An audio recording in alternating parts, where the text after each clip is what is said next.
Dobro večer, cenjene gledalke, spoštovani gledalci.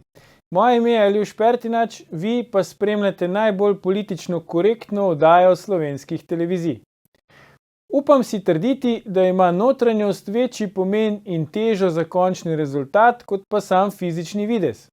Tako je v pogovoru za TV Slovenija povedala Maja Čolić, 22-letna slovenska predstavnica na izboru za Miss sveta, ki bo pozno zvečer v Portoriku. Držimo pesti zanjo, ker če rezultata slučajno ne bo, potem bo to zares slabo sporočilo. Sedaj pa se lotimo 56. oddaje jubilejne 5. sezone Faktorja na TV3. Resnica boli, komentarji še bolj. Danes bomo za vas komentirali. Faktor tedna je konzerva. Kako je biti konzervativec v Sloveniji? Naš posebni gost v Faktorju tedna je podcaster, publicist in kritični mislec Janez Zupan. Janez, toplo pozdravljen. Bog daj. Janez, najprej sem mislil, da bi te povabil v 666. oddajo. Ja, ta bi bila bolj primerna. Danes je 660. oddaja, pa sem pa razmišljal, a bi sploh prišel ti v 666. faktor. Pa me zdaj zanima, kaj te recimo pomeni ta številka 666. Za nas, ki nismo recimo verni, pač to bolj poznamo tako iz te neke mitologije ali pa iz kakšnega filma, iz kakšne knjige. Za vas recimo kristjane pa ima ta številka kakšen poseben pomen ali ne? Mislim, rekel bi, da ne. Zdaj, obešanje na razne številke se mi ne zdi nikoli produktivno. Mislim, da tudi za kristjane, katoličane številke ne predstavljajo zdaj nekega vzgiba, da bi se ali srečno ali nesrečno ali kakorkoli. Tako da mislim, da ne. Je pa res, da mislim, ker to cenijo tisti, ki na to kaj dajo, torej kakšni pogani ali kaj takega. Mi kristjani pa se mi zdi, da vse polagamo na našega nebeškega očeta, tako da je od njega in od nas osebno vse odvisen in tako, ja. Ni pa kaj veliko vraževerja v zvezi s tem, tako kot recimo s črno mačko, ki ti gre čez pot. Čas, ko smo bili majhni, smo pa nekaj korakov šli nazaj, pa pluvali čez levo ramo. Vraževerja naj ne bi bilo kot katoličan, recimo, absolutno naj ne bi bil vraževeren. Vsako vraževerje ne sodi v nek ta koncept.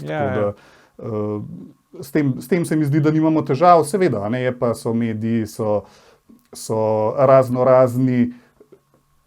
raznorazni ljudje, ki ti pač dajo te vzgibe, da kaj daj na to, pa v resnici potem, te mal prizadane oziroma te mal vpliva na tebe, ampak ni pa to. Ok, razumem. No, toliko da vem, če te bom povabil v oddajo. Lahko tudi v 666. Boš prišel, super, to sva rešila.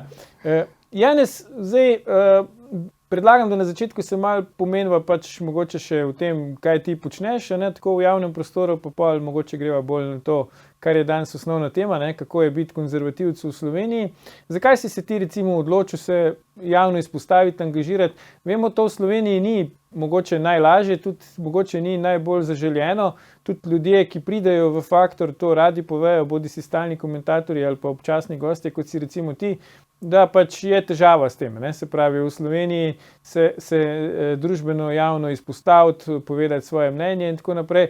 Zakaj si se ti odločil za ta svoj projekt Konzerva, se pravi, da snemaš te podcaste, da imaš ta portal, ki je dostopen na spletu, tudi na YouTubeu in tako naprej. Kaj te recimo pičilo, da si se tega lotil? Ja, to imaš prav, da je izredno težko se izpostavljati, ker živimo žal v kulturi, kjer če nekomu nisi všeč oziroma mu nekaj ni všeč, kar si povedal, te takoj nabijajo na tisti največji kov in potem te skenslajo, če lahko tako rečem. Tako da dejstvo je, da za to odločitev se ni lahko odločiti za nikogar po mojem, ki se zgolj, bom rekel, ljubiteljsko, tako kot se jaz zaenkrat s tem ukvarjam. Tako da tudi nekateri drugi youtuberji, nekateri drugi, ki so bolj v političnem komentarju ali pa v družbenem komentarju angažirani, verjamem, da se niso z lahkoto za to odločili. Tako da tudi pri meni isto in zato je vzgib, da sem se pravzaprav za to sploh odločil, predvsem v tem smislu, da v družbi se mi zdi primanjkuje neke bom rekel, se ne, da bi jaz bil tako blazno razgledan, tako blazno inteligenten in tako blazno zdravo razmišljujoč, ampak želim v tej smeri delati in zato sem se za to odločil in se mi zdi, ne vem, nekako sem pa vedno čutil tudi, da sem človek dialoga, no, tudi z marsikom lahko klepetam, tudi v marsikakšnih scenah sem bil že angažiran v življenju, no, in se mi zdi, da prek tega vzgiba, prek tega, da čutim, da je potrebno to narediti, no, sem to naredil, ne glih zato, da bi bilo to ful dobro, čeprav seveda pol človek se trudi, da uživa v tem, kar dela, ne, tako da tudi danes mi blazno težko tukaj biti pretepaljušno, ampak sej bova že prebrodila to, se z marginalci, se veš, kako je zmeram kriša, ne, ampak tako da ja, mislim, predvsem to, da se mi zdi, da v družbi primanjkuje neka zdravega dialoga, zdravega razmišljanja, da vedno sekamo ali na levo ali na desno, sej to so te stare zgodbe, stare, ki se stalno ponavljajo in pojavljajo, tako da to je tisti primarni vzgib, nekakšna želja po nekem izpostavljanju, pa po nekem nastopaštvu, recimo. No. Ja, zdaj je tak čas, veš, december pa to, tako da premikamo meje, ne? Jaz sem prav vesel, pa verjamem, da tudi gledalke in gledalci, da si prišel k nam v oddajo. Veš, kaj me zanima, ne? Ko praviš, pač si se tega lotil, ja, ampak zdaj, da ti poveš, da ne bi jaz ugibal, ne? Koliko je recimo konzervativnih medijev v Sloveniji, ali pa recimo mediji, za katere bi ti rekel, da so konzervativni? Zdaj, z vrha glave jih ni prav veliko, ne? Mogoče, ne vem, Tednik Družina, pa radijska postaja, pa mogoče zdaj Tednik Domovina, ampak daj ti povej, je veliko teh konzervativnih medijev, je pač nek medijski prostor za to bolj konzervativno publiko ali je tega manj, kot bi pač bilo zaželeno? No, to sem prepričan, da ti veliko bolj veš kot jaz, ampak da ti odgovorim vse na to vprašanje. Ja. Se mi zdi, mislim, zdaj prav konzervativnih medijev, ker tudi, ko si omenil recimo družino, družina ni zdaj nek klasičen konzervativen medij, to je neko katoliško-krščansko glasilo, ki bi ga težko opredelil kot nek, kljub temu, da seveda se lotevajo raznih družbenih tem in aktualnih, recimo tudi včasih, no, ni to nek političen oziroma tak prav družbeno usmerjen, bolj katoliški. Zdaj druga stvar je mogoče Radio Ognjišče, ki si ga omenil. To je že bolj, to je že bolj ta prav medij, ta prav konzervativni recimo medij z takimi sogovorniki, ki se posveča temu segmentu družbe. Zdaj, kar se tiče ostalega dela, bi težko rekel, da je tega veliko. No, sej neki youtuberji se rojevajo, pa mogoče kakšen zamre. Prostor je izredno ozek, seveda je pa izredno težko prodreti v neko splošno gledanost, ali kako bi temu rekel, no, torej, da te ljudje opazijo, da vidijo, kaj se pravzaprav sploh dogaja. Tako da sem ti hvaležen vsem, da si me povabil, kljub temu, kar sem prej rekel na začetku. Ja, ni problema. Mi pač radi damo vsakomur prostor, ki pač je pripravljen priti, pa ima kaj zapovedati. No, tako da je tudi naš interes. Ampak vseeno se mi zdi, no, tako zdaj pač vemo, te mainstream mediji, ne, te pač dominantni mediji v Sloveniji, vemo, kakšni so. Ne. Pa po drugi strani pa vendarle obstaja pač tu neka publika. Seveda Slovenija je pač pretežno katoliška država, ne, zelo velik odstotek prebivalstva, večinski se izreka tudi za kristjane oziroma za katolike. Je na nek način čudno, ne, da ni več medijev, recimo, ki bi bili temu posvečeni. Ker po drugi strani pa imamo medije, ki so recimo specializirani na nek način za zelo neke segmente publike. Ne. Kako si ti to razlagaš? Zakaj recimo je po tvoje tako? Mislim, jaz drugače predvsem pogrešam v tem kontekstu, ki si rekel, to, da bi bilo v teh medijih, ki si jih omenil, torej v teh mainstream medijih, da bi bilo več tudi konzervativnih vsebin. Zakaj zdaj to tako je? Lahko seveda ugibava, mogoče najbolj uganeva, če rečeva, zato ker večina kadrov, ki je zaposlenih v teh mainstream medijih, je izobraževanih na fakultetah, ki so pa relativno ideološko usmerjene, če lahko tako rečem.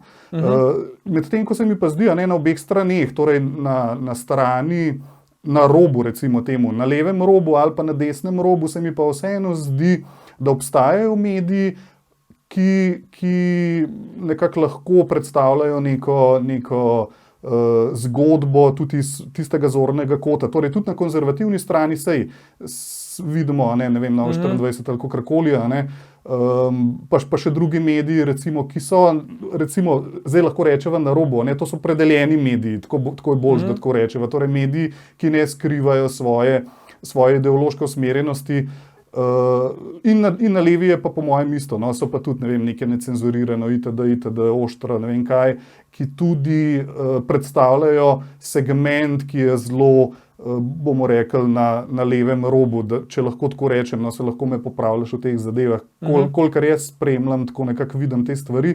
Tako da še enkrat pogrešam predvsem to, da bi v teh sredinskih bilo majčkeno več vsebin, ki so namenjene tudi konzervativcem, ker se mi zdi, da bi tako lahko prostor dobro pluralizirali in ga naredili seveda bolj prebavljivega za marsikoga. No? Tako da, ker tako kot si rekel, ne, sicer malo se bi izognil temu, da se velika večina opredeljuje za katoličane, ne, v Sloveniji, kakor veš, že kar nekaj časa ne delamo popisa z veroizpovedjo, ne, torej se ljudje ne opredeljujejo, kaj so po veroizpovedi, ampak sem že enkrat hotel zastaviti vprašanje in ga tudi bom ob priliki našim škofom, kdaj bomo se končno proglasili tudi mi, katoličani, za manjšino, ne? Ker se mi zdi, da če si manjšina, da v Sloveniji veliko boljš prideš skozi.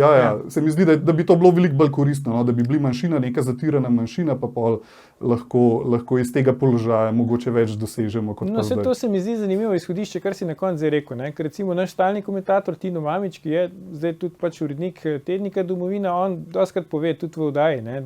Da so kristjani pač najbolj preganjani v Sloveniji, ali pa da ste, recimo. Zdaj pa me zanima, kakšen je tvoj občutek. Ti deliš ta občutek, da ste kristjani pač preganjani, bi zaradi tega bilo tudi, razmišljaš v to smer, da bi se razglasili za manjšino, ali se ti vseeno zdi, da je bolj to stvar, kako bi rekel, da ste bolj spregledani, kakor pa preganjani. Kakšen imaš ti občutek? Ja. Zdi se mi to zanimivo vprašanje. Jaz zdaj kot prvo bi povedal, da katoličan, kristjan načeloma naj bi imel nekako trdo kožo. No? Tako da tudi, če je majčkeno nekje na margino dejansko postavljen ali pa mogoče malo preganjan, se mi zdi, da ni take panike, da tako rečemo. Ne? Naš vzor je vseeno pretrpel veliko več, kot mi lahko pretrpimo in se nekako v tem trpljenju lahko tudi z njim najdemo. Ne? Tako da, kar se tega tiče, bi to rekel. No? Kar se pa tiče zdaj, torej, a smo preganjeni, bi rekel, da smo, recimo, a ne? Da je tako, kot ste ugotavljali, tudi mislim, da si imel v ponedeljek to oddajo o liberalizmu, kot so ugotavljali, da je biti liberalc danes psovka, je biti tudi kristjan, katoličan psovka, ne? Saj veš, na kaj se vse lahko na tebe prelepi, od pedofilskih škandalov do čarovnic in lahko gremo še mogoče še malo bolj nazaj do ne vem česa, kar se na povprečnega katoličana lahko prpopa brez nekih posledic v javnosti, recimo. Ne? In to se mi zdi tisti glaven problem, kar sem zdaj rekel. Torej, da za neko, bom rekel, preganjanje ni nekih posledic. Ne? Torej, da če pluneš čez katoličana v smislu podpiraš pedofile, ni nekih posledic. Ne? S tem, da še enkrat pa poudarjam, no, da niti se ne želim, da bi bile posledice, jaz osebno. Ne? Recimo mene je bilo na nek način smešno, ko smo bili kristjani proglašeni v narekovajih, seveda spet za umazane živali, a ne, mene take stvari sploh ne ganejo. No? To so neke, bom rekel, neke krilatice ali neke krilatice, s katerimi se ponižuje mogoče lahko drugega, ampak kot konzervativc, no, se mi zdi, da moram, mislim, gledam fenomenologijo tega vsega skupaj, ne pa zdaj tak konkreten primer, ki se mi zdi prav brezvezen. Imam še eno stvar zate, ki upam, da te ne bo prizadela, namreč, da imamo mi med oddajo oglase, tako da moramo iti zdaj na oglase, ampak ne nam iti, gledalci se vrnemo seveda po oglasih, ko nadaljujemo s komentiranjem, kako je biti konzervativec v Sloveniji. Ostanite.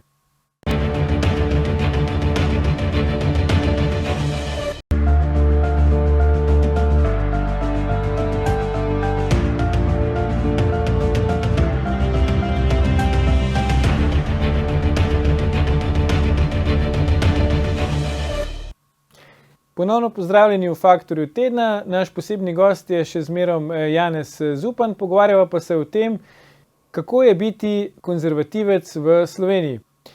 Janez, zdaj ostala sva tam, ko si rekel, da tebe osebno recimo neke žaljivke, ki jih ljudje pripisujejo katoličanom ali pa kristjanom v Sloveniji, osebno ne prizadenejo. Ampak vseeno se mi zdi, človeku ne more biti vseeno, če ga zgolj zaradi, ne vem, pripadnosti neki veroizpovedi ali pa zaradi njegovega mišljenja, ne da bi on karkoli naredil, komorkoli slabega, okarakterizirajo na tak način, ne, slabšalen ali pa celo izredno žaljiv, kot del ene skupine. Ne. Pa me zdaj zanima, ko ti recimo, si rekel, sam to dobro predeluješ, imaš občutek, da je tega v Sloveniji nasplošno preveč, da se preveč obkladamo z nekimi izmerljivkami zgolj na podlagi tega, kako kdo razmišlja, ne, da bi zdaj šli v podrobnosti ali pa da bi ta oseba nam ali pa komorkoli drugmu s tem kaj slabega storila. Ja, to si super začel, Aljuš, ker se mi zdi, da je ravno to neka poanta konzervativizma. No? Torej, sej ne vem, sem jaz tisti klasičen konzervativc ali kakorkoli, ti si to oddajo naslavljal. To moraš ti povedati, jaz tudi ne vem. Ne, to už ti na koncu povedal, veš, se je poznake, da je tako malo smešen. Ampak to, kar si začel, se mi zdi super izhodišče. No? In sicer zaradi tega, ker se mi zdi, da v svetu tem nekem kolektivnem, nekem tem kolektivizmu, tribalizmu recimo deluje. In se mi zdi, da se moramo tega malo losati. No, točno tega, kar si rekel. Torej, da nekdo nekaj reče in potem se kar cela skupina se proglasi za neki, v resnici je pa ta skupina lahko zelo nehomogena, ali kako naj bi človek rekel. Ne? Tako da se mi zdi, da kot konzervativca na prvo mesto seveda postavljam osebno odgovornost na nek način. Ne? Sej seveda, kot se ponavadi za kristjani reče, se vi imate spoved, pa lahko to rečete tudi kristjani, mislim, kot človek se motim in delam napake normalno, ampak ko recimo, ne vem, nek minister, ali recimo zdaj konkreten primer, ta Masleša recimo, mislim, meni se to zdi tako, no, mislim, sej po eni strani razumem ves ta hype na desni okrog tega, okrog te njegove diplome, ampak po drugi strani je pa ne vem, kaj treba nam tega, da se zdaj pričkamo o tem, kdo je diplomiral 75 leta, pa zdaj je že delal na sodiščih od takrat praktično, pa že 11 let je na vrhovnem sodišču. Ne vem, mislim, meni se zdijo take stvari res neproduktivne. In tudi, ne vem, Masleša v tem kontekstu, ki je ni nič boljši s to diplomo ali pa brez te diplome, ker že toliko časa ima neke delovne prakse za sabo in tudi mislim, da težava slovenskega sodstva definitivno ni v tem, ima Masleša diplomo, jo nima. In tudi se mi zdi, da tudi težava Masleša na koncu koncev ni v tem, a ima diplomo, jo nima. Torej, ne vem, se mi zdijo take oznake in take poenotenja, tako kupčkanje neke ljudi v neke balončke, v neke gmote, se mi zdi majčka neproduktivno, no, ker se mi zdi, se pravi, na koncu je še vedno pomembna tista osebna odgovornost in osebna angažma, ki ga človek v neki dan, pa ne rečem seveda, da diplomi niso pomembne, ampak v tem kontekstu upam, da se je razumelo to, no. Tako da se mi zdi to, da je to zadevo definitivno treba na nek način presekati, a ne tudi druge stvari, ki se pojavljajo, ne vem, se pluva, se gre na konkretne, ne vem, rumene jopiče, ta je neonacist, ima znak, ali pa ne vem, na drugi strani recimo, kaj je bilo v zadnjem času, ne vem, tega gospoda, ki je razkril to, da Masleša nima diplome, se ga zdaj pluva na nekem osebnem nivoju, pa tako. Se mi zdi, da to res ne sodi v ta kontekst in zato je pa, seveda, hkrati pa tudi, ko kolektiv proglasiš za, ne vem, karkoli, za umazane živali, recimo, zdaj, če sem glih s tem začel, se tudi izogneš odgovornosti za te svoje besede v tem smislu, da pravzaprav nisi nobenega konkretno prizadev, ampak da si samo neki bleknil v zvezi z neko družbeno skupino, kar se mi pa tudi ne zdi fair, se mi zdi prav, da bi seveda pazili na svoj jezik, da bi bila samocenzura tista, ki nas nekako usmerja v to, da nekako gojimo nek profesionalen jezik, da tako rečem, ali pa prijazen jezik, seveda ne z nekimi osladnostmi, ampak tako, da smo v družbi nekako lahko funkcioniramo skupaj, ker zavedati se pa pač moramo, da moramo v družbi nekako skupaj funkcionirati in umazani živali in umazani ne vem kaj na drugi strani, recimo. Ja, se mi zdi, da je zdaj nekako v zadnjem času posebej, no, se je to širi, da tako rečem, tudi znotraj politike same, v bistvu da se ta politični boj vrši v glavnem preko nekih osebnih diskvalifikacij, tudi političnih nasprotnikov, ne samo neke anonimizirane množice ali pa nekih navadnih ljudi, ne, ali pa nekoga, ne vem, nekih anonimnih računov, profilov na družbenih omrežjih.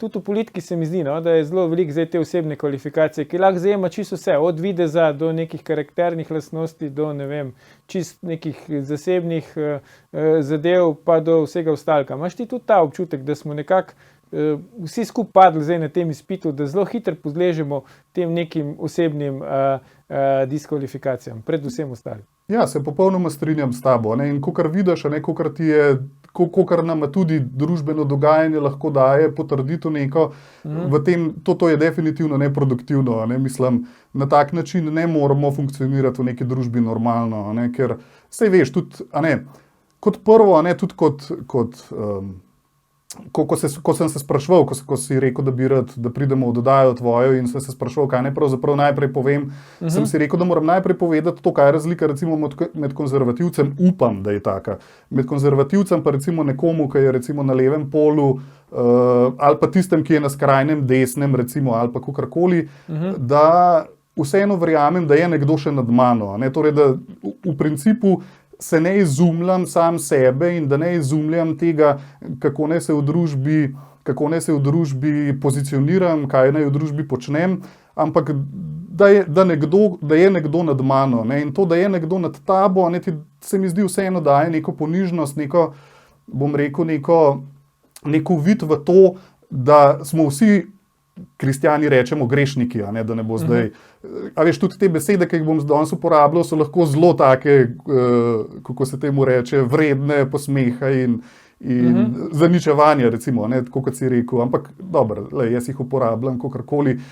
Kamot bi bilo, če bi rekel, recimo, da me preseva neka božja energija, da nosim Boga v sebi, bla, bla, bla. Če pa rečem, da sem ustvarjen po božji podobi, je pa že kuj problem, se vidiš, kako je. No? Skratka, s tem lahko presežemo to, no? S tem, da nekako se mi zdi, da upoštevamo to, da je vsak izmed nas dela napake, ker jih, konec koncev, lahko presežemo to, da neka malenkostna napaka predstavlja neko izločenje iz družbenega življenja, da ne govorim iz političnega življenja, ne vem, blazno se mi smešno zdaj v sendvič, recimo, mislim, to so stvari, ki se mi zdi, da ne sodijo v.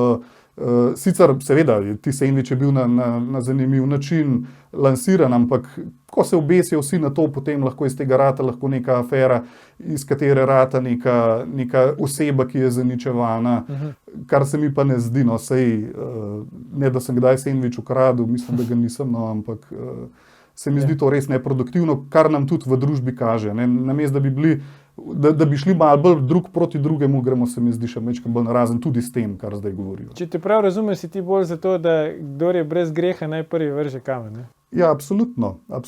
Kdo sem jaz, da bi sodil, tako kot je lepo povedal papež Frančišek, ne? Kar ne pomeni, da grehov nimamo in da se moramo za njih kesati in tako naprej, ampak ja, v principu je to. Ko si ti osebno, recimo, zadovoljen v narekovajih s papežem Frančiškom, se mi zdi, v Sloveniji so zelo deljena mnenja okrog njega, ne? Eni so zelo zadovoljni s tem, s njegovim načinom papeževanja, da tako rečem, spet drugi ga zelo kritizirajo, ne? Pravijo, da je preveč liberalen, mogoče popustljiv in tako naprej. Kako ga ti, recimo, osebno doživljaš kot papeža? Ja, zanimivo vprašanje. Veš kaj, zdi se mi, da ima papež en zelo velik greh, zaradi katerega ga recimo neka desna struja, mogoče jaz temu rečem jekleni desničarji, ga ne marajo. Ne? A ta papež ali vsi, misliš? Ne, ta papež, ta konkreten papež. Ja. In sicer njegova napaka prva je to, da pravi, da moramo imeti radi migrante. Napaka v narekovajih, seveda. Ja, razumem, kaj mu učitajo. Odvisen, kako se to razlagaš. Tako da preko tega gre marsikdo zelo težko.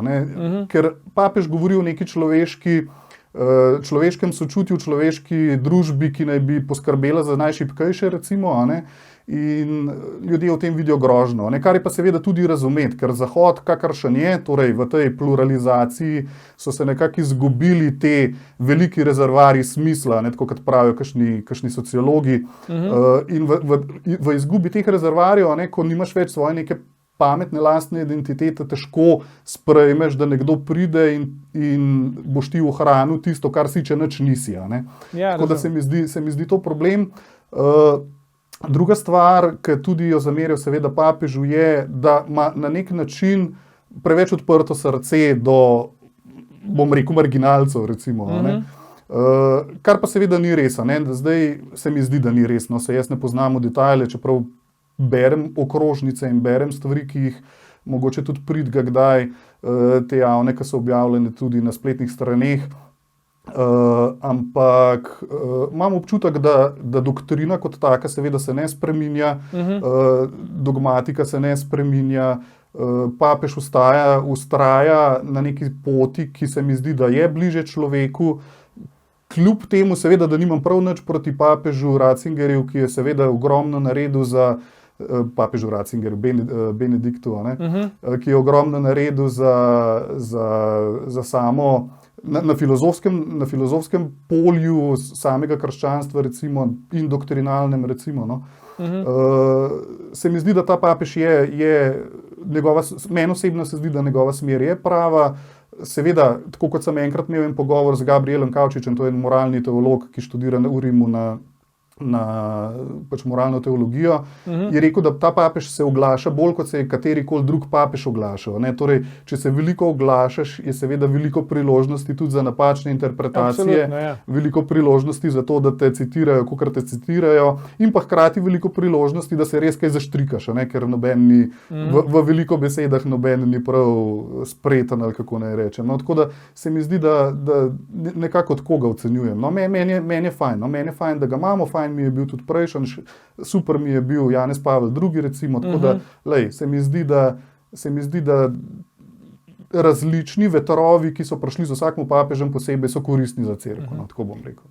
Ta, ki si ga nazadnje omenil, se mi zdi bil najbolj po slovenski podobi.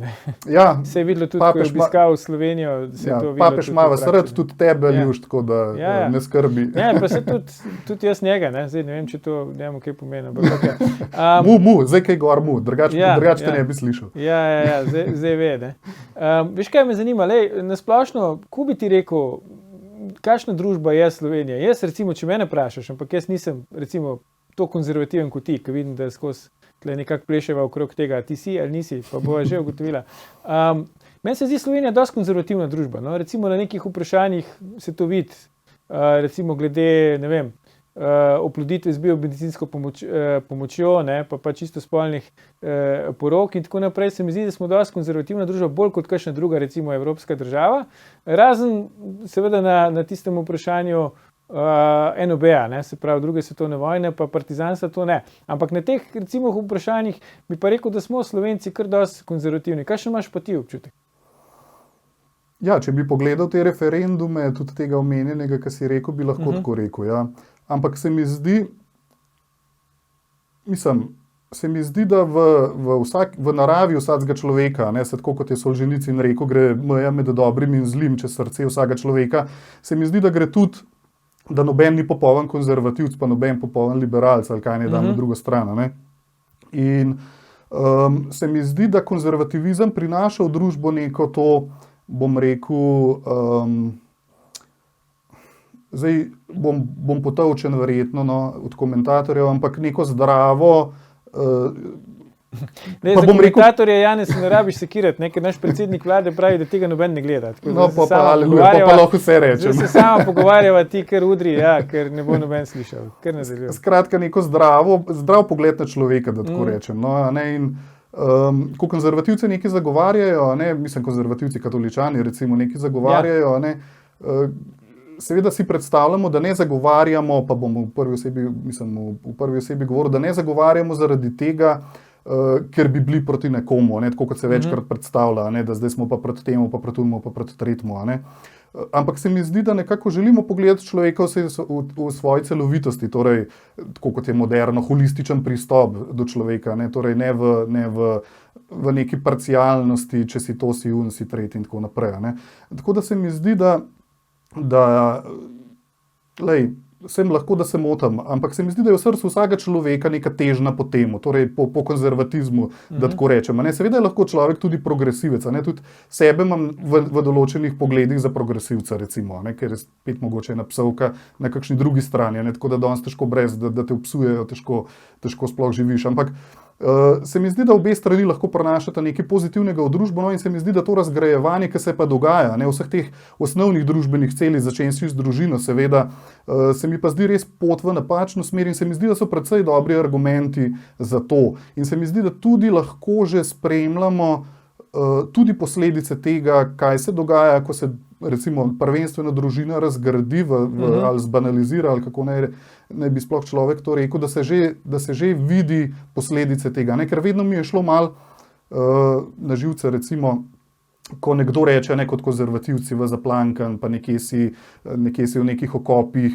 Ampak dejstvo je, da te družbene, ne, sploh take velike družbene spremembe, ne, kot je recimo, kaj pomeni biti v neki nuklearni družini, kaj pa pomeni biti v neki, ne vem, monogamiji, recimo, ali ne vem, čem bi lahko še bil, ne, kaj pravzaprav to pomeni za človeka, za njegov tisto osnoven vzgib, ki je pa, tako kot sem že prej rekel, no, vzgib k temu, da pride do te podobe, po kateri je bil ustvarjen, oziroma da se tej podobi približuje nazaj. In se mi zdi, da ta glas pri kakšnih stvareh prevlada. Ne? Je pa res težko v današnji družbi, ker pa mediji so pa izrazito progresivni, sploh te mainstream mediji na zahodu so tako progresivni, da je, recimo mene je čudilo, da je uspel referendum, ki je bil, tista novela, po kateri naj bi tudi homoseksualni pari posvajali otroka, ali kaj točno že bilo, zdaj sem večkrat zmeden, ampak da je bilo zavrnjeno to, ne, glede na to, da so v vseh medijih praktično v delu, vsem, skratka, so bili sami res, bom rekel, kontra članki, kontra kolumne, kontra mnenja in me je zelo začudilo, da je tisti referendum recimo takrat uspel, ne. Tako da, ne vem, če sem ti odgovoril, glih na Ne, ti se nič ne sekiri. Veš, kaj me zanima, katoliška cerkev, ne, se pravi, kakšna je njena vloga v slovenski družbi? Misliš, se krepi, je ista, se šibi, zdaj pač pred leti so bile tiste afere, ne, posebej s finančnim poslovanjem, to se mi zdi nekako šlo zdaj mimo, je tudi sanirano na nek način, tako in drugače, ne, tako po sodni poti, kot recimo tudi znotraj cerkve. Kot ti recimo vidiš ta hip katoliško cerkev v Sloveniji? Mislim, dejstvo je, da je na celotnem zahodu institucionalni religijski vzgib nekako upada. Ne? Torej, inštitucije imajo vedno manj, pa ne samo v krščanstvu, tudi na splošno, vedno manj veljave in vedno manj podpore na nek način. Ne? Kot sem že rekel, tisto samo izumljanje in tako. Ne? Tako da, kar se tega tiče, Slovenija seveda ni nič drugačna. Sej sam lahko tudi si mogoče že zasledil, župnije se ukinjajo, se združujejo, dekanije se združujejo, recimo. Tako da ta institucionalni del vsekakor upada. Ne? Se mi zdi tudi, da ko delajo raziskave o tem, kaj pravzaprav se dogaja z našim religijskim življenjem, pa ugotavljajo, da je spiritualno še vedno zelo visoka, medtem ko prav te organizirane religije pa seveda zgubljajo podporo, se mi zdi, da podobno bi lahko po mojem tudi rekli za Slovenijo. No? Torej, da nekako na nekem nivoju ostaja vsa ta spiritualni džmohtel, ali kako naj temu človek reče, medtem ko pa institucija je pa seveda, se je upravičeno zaradi določenih stvari, povsem upravičeno na slabem glasu, določene stvari, ki nam sicer jih naprej mečejo, kot da smo mi del tega, oziroma da sej načeloma smo, se vedno radi rečemo katoličani, da smo tudi mi cerkev, tako da zdaj, če cerkev nekaj slabega naredi, se to tudi name seveda se mene tiče, ampak seveda smo najbolj prizadeti takrat tisti, ki želimo nekako živeti svoje katolištvo, tako kot ga nam je položil Bog oče in potem tudi njegov sin, ki nam je razložil še ostalo, kar smo mogli vedeti, da tako rečem. No. Tako da ja, gre nadol, skratka. Veš, kaj me še zanima, ne? Zdaj zaokrožilo je zdaj po Evropi, ne? Med drugim, da naj bi nehali Božič omenjati pa pisati, ker bi to lahko bilo žaljivo za nekoga. Ne? Sicer meni je to čist, čas smo rekli, vam pameti v bivši skupni državi, ampak seveda to bolj zate vprašanje veliko vzame. Kako ti sploh na to odreagiraš, recimo? Kaj ti rečejo, da zdaj pa ne pisati Božič ali pa ne govoriti o Božiču, ker lahko to za nekoga žaljivo?